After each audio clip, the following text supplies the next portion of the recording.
When love is built slowly, Valentina never imagined that life, after breaking her so many times, still had a gift waiting for her. She had learned to live without expecting too much, to walk with her shoulders slightly tense, to love with caution, and to carry on her back a mix of exhaustion and courage that not all women come to know so early in life. At 32, she had already lived through the kind of pain many people only discover much later. The pain of betting everything on someone who didn't protect what you gave them. The pain of raising a child alone, afraid of failing, afraid of not being enough, and forced to be strong even on the days when she wanted to disappear. Emma was 9 years old and had the marked personality of children who have seen too much and spoken too little. She was intelligent, sensitive, observant, but also distrustful. Fear had made her defensive. Valentina was her entire world, and any man who came close to that world automatically became a dangerous intruder. Julián appeared without announcing himself, so gently that at first it seemed impossible he could ever disrupt their lives. He was a calm man, almost silent, the kind who radiates peace before saying a word. He was 36 years old, had a stable life, no desire to stand out, and an inner philosophy that had guided him since he was very young. Stoicism.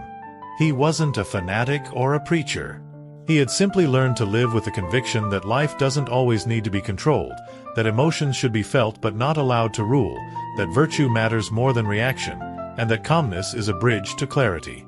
Fate did its work in a public library, in such a simple way that anyone would have thought it was just another coincidence. Valentina and Julián reached the same shelf at the same time, both looking for the same book, Meditations by Marcus Aurelius. The coincidence made them smile without meaning to, as if for a second they had recognized each other from before.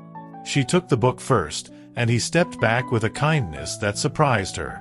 She insisted on sharing it, and that's how two readers were born, sitting side by side in silence, sharing pages and breaths. That day, no one said life was about to change, but it did. They started with a verse and kept going. One coffee turned into several, one walk turned into long conversations, and soon Valentina realized that Julián was exactly what she needed. Even though she hadn't been looking for him, he wasn't in a rush. He didn't have an opinion about everything. He didn't question her scars. He was simply there, whole, honest, present. Still, he always knew the real challenge wasn't winning her over. It was connecting with Emma. The first time they met, the girl looked at him like someone studying an enemy. Arms crossed, tense eyebrows, a hard stare. Julián wasn't intimidated, but he didn't force friendliness either. He greeted her, smiled calmly, and sat down without invading her space. Lunch was uncomfortable. Emma rejected the food he offered her. She answered in one-word replies. And when Valentina stepped away for a minute to take a call, the girl threw out the sentence she had been holding onto since she saw him walk through the door. "I don't like you."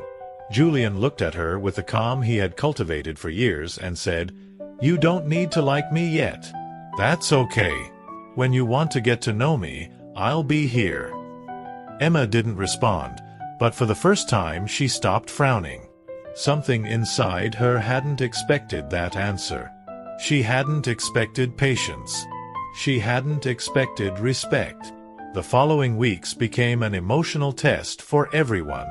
Emma kept raising higher and higher walls, as if her mission were to prove they didn't need anyone else. Valentina, torn between love and guilt, cried silently some nights. And Julián, though he never showed it, felt the weight of responsibility. But he didn't give up. He didn't react with anger. He didn't demand affection. He knew Emma was fighting inner battles that had nothing to do with him. Then, one stormy Saturday changed the course of the story. Emma had to turn in a school project. She was frustrated. Valentina had to leave for work, and time was falling apart. Julián stopped by to drop off some documents and saw her on the edge of a breakdown. He approached calmly and said, "Do you want me to help you?" Emma took a deep breath, hesitated, and finally said in a soft voice, "Okay, but you're not going to do it." I'm going to do it." "That sounds perfect," he replied with a smile. What followed were hours of patience. Simple explanations, mistakes, shy laughter, failed attempts, and small victories. Julián didn't judge her when she got things wrong. He didn't take control of the project. He didn't pressure her. And little by little, the girl began to trust him. When they finished, Emma had the best project in the class, and a new feeling toward him. That was the first step, not the end. One afternoon, when Emma saw Valentina and Julián hugging in the kitchen, she exploded. She ran to her room crying with rage, with that pain children feel when they believe something is being taken away from them.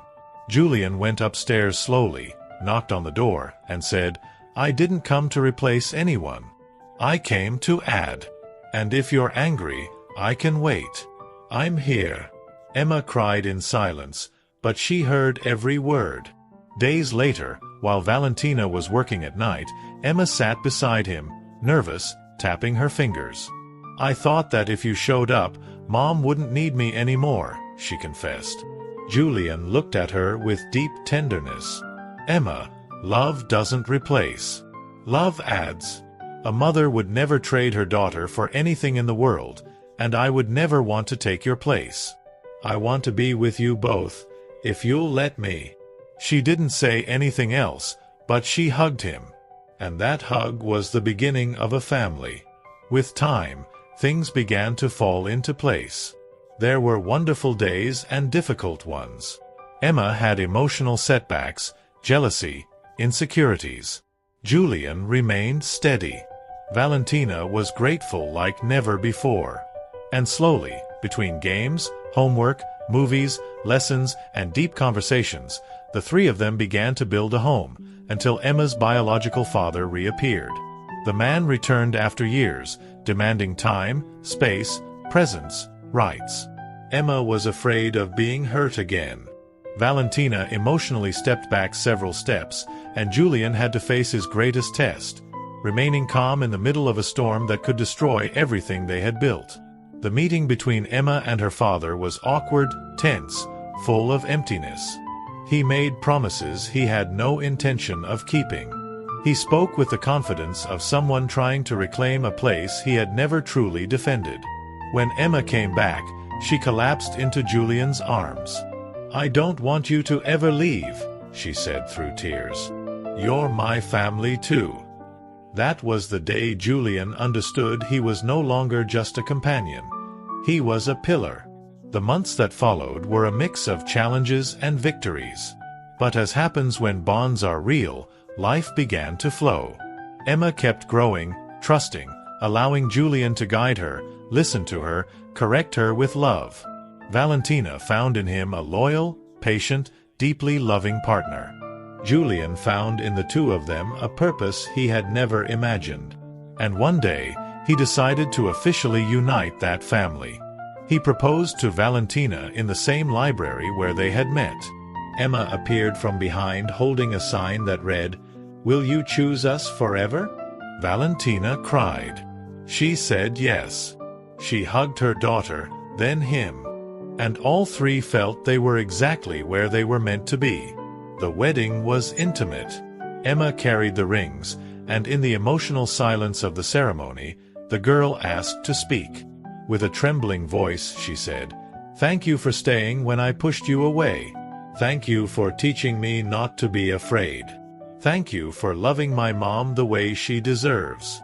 And thank you for loving me without asking for anything in return. You are my dad, and I want you to be forever." Julián cried like he hadn't cried in years. He hugged her. He hugged Valentina. And that day, the three of them officially became a family. From then on, they lived with deep love, not perfect, but real. A home where patience, empathy, responsibility, and calm love were practiced. A home guided by Stoic teachings, accepting what cannot be controlled, choosing virtue over impulse, acting with love rather than fear. Emma grew up confident, strong, and happy. Valentina recovered the peace she thought she had lost forever. Julián discovered the truest meaning of the word home. And the three of them, after so many internal battles, ended up living a luminous, deep, and eternal story, a family built from the heart. You will learn life lessons and personal growth. Subscribe to the channel.